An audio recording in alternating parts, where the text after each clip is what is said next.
Well, from an American perspective, uh, I'm principally concerned about the rise of China. I'm principally interested in containing China, not interested in fighting a war with China, but I want to make sure that China does not dominate Asia the way that it would like to. Uh, and from my point of view, as a realist, what I'm interested in doing is putting an end to the Ukraine war as quickly as possible so that the United States can pivot to Asia fully and so that the United States can have better relations with the Russians. At this point, it's hard to imagine us having good relations with the Russians, but hopefully we could have better relations. So if I'm the United States, I'd go to great lengths to shut down the war with a negotiated settlement. And that means accepting the main Russian demands. And there are three of them, in my opinion. One is that that Ukraine has to be neutral. That means it cannot be in NATO and there cannot be Western, especially American security guarantees. It has to be a truly neutral Ukraine.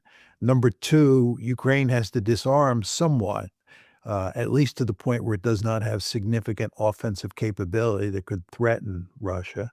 And number three, Ukraine has to accept the fact that it has lost Crimea and those four oblasts in the eastern part of Ukraine that the Russians have already annexed. So those are the three principal demands. And if I'm Donald Trump, I would accept those demands. I'd go to great lengths to work out a deal, accepting those three main demands. And by the way, I think that agreement would be in Ukraine's interest. I think Ukraine has a deep-seated interest in ending this war as soon as possible. And the only way to end it as soon as possible with an agreement is by accepting Russia's main demands. So I think this is in Ukraine's interest as well as in the United States' interest. And again, as I said, we meaning the Americans, then be able to pivot to Asia, where we could focus on containing China. Now, the problem that we face here is, first of all, the Ukrainians won't accept this deal. There's no way they're going to give up that territory. And I think it's extremely unlikely that they will be willing to go along without some sort of security guarantee. And disarming, I don't see them doing that either. So I find it hard to imagine the Ukrainians accepting um, those demands, Putin's demands. Furthermore, I find it hard to imagine the Europeans accepting those demands because I think the Europeans have a vested interest in seeing the war go on. And the reason is they want to keep the Americans in Europe. Uh, I actually believe European leaders' greatest fear is not the Russians. They don't worry that much about a Russian threat. They engage in threat inflation, but it's mainly rhetoric. Their greatest fear is the United States will leave Europe. And if the United States remains committed to an ongoing war in Ukraine, even if it's at a reduced level, the Americans remain in Europe. So I don't think you're going to get the Europeans to go along with the deal either. So even if the Americans want to cut a deal, I don't think the Europeans or the Ukrainians are going to cut that deal. That's a deal on Putin's terms. So I think, Glenn, the sad truth is that this one is going to be settled on the battlefield. That's what my sort of realist framework tells me. You're not going to get a negotiated settlement. And then the only interesting question is, does the United States pull out of Europe for the most part? Does it pull its troops out? And that's a serious possibility because of the need to pivot to Asia.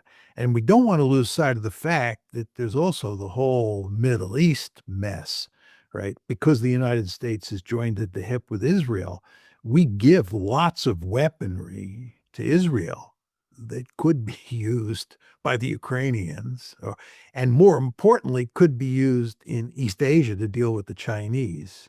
And we have all sorts of military assets deployed in the Middle East, and so forth and so on. So the United States, if you really think about it from a grand strategic point of view, is involved in three areas of the world. One is East Asia, two is Europe/Ukraine, and three is the Middle East. And it's in our interest to greatly reduce our presence in the Middle East and in Europe and to focus on East Asia.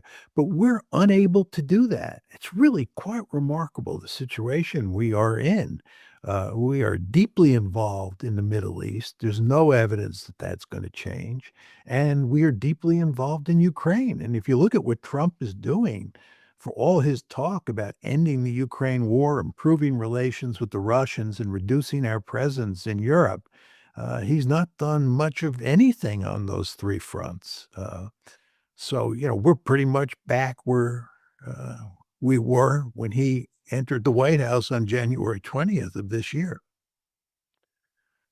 This is, this is what I thought was the great hope of Trump, the ability to pull out of the Middle East and Europe. Again, this is what he was communicating as well during the campaign.